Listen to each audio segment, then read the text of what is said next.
दैनिक Bible वचन। प्रेरित चरित अध्याय 4 वचन 13 से 21 और आज का सुसमाचार सन मार्कुस के अनुसार अध्याय 16 वचन 9 से 15। प्रेरित चरित अध्याय 4 वचन 13 से 21।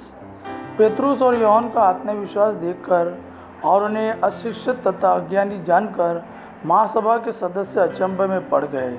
फिर वे पहचान गए कि ये ईसा के साथ रह चुके हैं, किंतु स्वस्थ किए गए मनुष्यों को इनके साथ खड़ा देखकर वे उत्तर में कुछ नहीं बोल सके।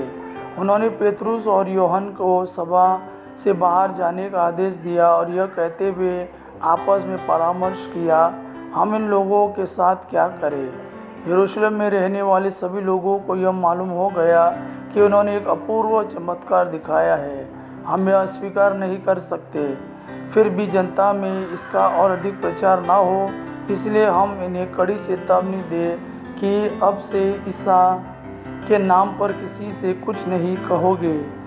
उन्होंने पेतरुस तथा यूहन्ना को फिर बुला भेजा और उन्हें आदेश दिया कि वे न तो जनता को संबोधित करें और न ईसा का नाम लेकर शिक्षा दें। इस पर पेतरुस और यूहन्ना ने उन्हें यह उत्तर दिया, आप लोग स्वयं निर्णय करें, क्या ईश्वर की दृष्टि में यह उचित होगा कि हम ईश्वर की नहीं बल्कि आप लोगों की बात माने, क्योंकि हमने जो देखा और सुना है उसके विषय में नहीं बोलना हमारे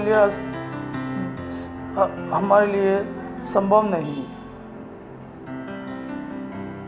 इस पर उन्होंने पेतरुस और यूहन्ना को फिर धमकाने के बाद जाने दिया। वे नहीं समझ पा रहे थे कि उन्हें किस प्रकार दंड दिया जाए, क्योंकि उस घटना के कारण सारी जनता ईश्वर की स्तुति करती थी। आज का सुसमाचार सन मार्कुस के अनुसार अध्याय 16 वचन 9 से 15। ईसा सप्ताह के प्रथम दिन प्रातः जी उठे। वे पहले मरियम मगदलीना को, जिससे उन्होंने 7 अबदूतों को निकाला था, दिखाई दिए। उसने जाकर उनके शोक मनाते और विलाप करते हुए अनुयायियों को यह समाचार सुनाया। किंतु जब उन्होंने यह सुना कि ईसा जीवित है और उसने उन्हें देखा है, तो उन्हें इस पर विश्वास नहीं हुआ। इसके बाद ईसा दूसरे वेश में उनमें 2 को दिखाई दिए जो पैदल देहात जा रहे थे।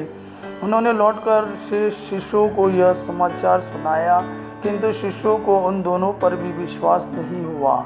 बाद में ईसा 11 को उनके भोजन करते समय दिखाई दिए और उन्होंने उनके अविश्वास और उनकी हठधर्मी की निंदा की, क्योंकि उन्होंने उन लोगों पर विश्वास नहीं किया था जिन्होंने ईसा को पुनर्जीवित देखा था।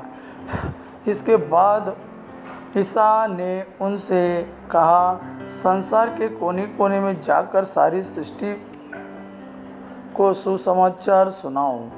यह प्रभु का वाणी है। प्रभु को धन्यवाद।